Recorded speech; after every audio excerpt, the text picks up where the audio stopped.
परम शांति। आज हम बात करेंगे, क्या अज्ञान ही माया है?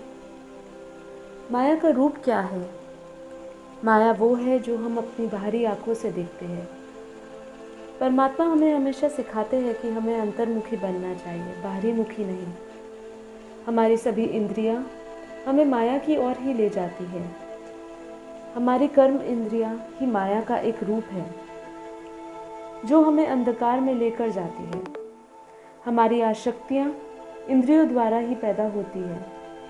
हमारे विचार भी एक माया का रूप है। जब तक हमें आत्मज्ञान नहीं होता है, तब तक हमारे विचार हमें माया रूपी दलदल की ओर ले जाते हैं। हमारे इस मृत्यु लोक से जुड़े कोई भी संकल्प और इस मृत्यु लोक से जुड़े लोगों से या कोई भी वस्तु से जुड़े हुए संबंध, लगाव, ये माया का एक रूप ही है। हम इस धरती पर आकर अपनी आत्मभाव को भूलकर इस शरीर को ही सब कुछ मान बैठते हैं। हम इस शरीर से जुड़े सभी संबंधों को ही सत्य मान लेते हैं। ये भी एक माया है। जब तक मनुष्य आत्मज्ञान के मार्ग पर नहीं चलता, तब तक वो माया में ही फंसा रहता है। हमारे अंदर के विकार जैसे क्रोध, लोभ, मोह, अहंकार, ईर्ष्या, ये सभी हमारे अज्ञानता ही है।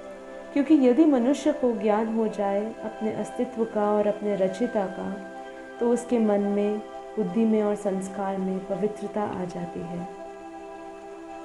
मनुष्य को अपनी आत्मा का तत्व, परम तत्व का ज्ञान हो जाता है। अर्थात मनुष्य के लिए अज्ञानता यानी अपने आप को नहीं जानना, अपने आप को आत्मा नहीं शरीर मानना ही माया है। अपने ज्ञान इंद्रियां और चेतना की जागृति से ही मनुष्य ये माया के जाल से निकल सकता है। आत्मस्वरूप और आत्मदर्शन के मार्ग की ओर चलना ही माया से मुक्ति को प्राप्त करना है। परम शांति।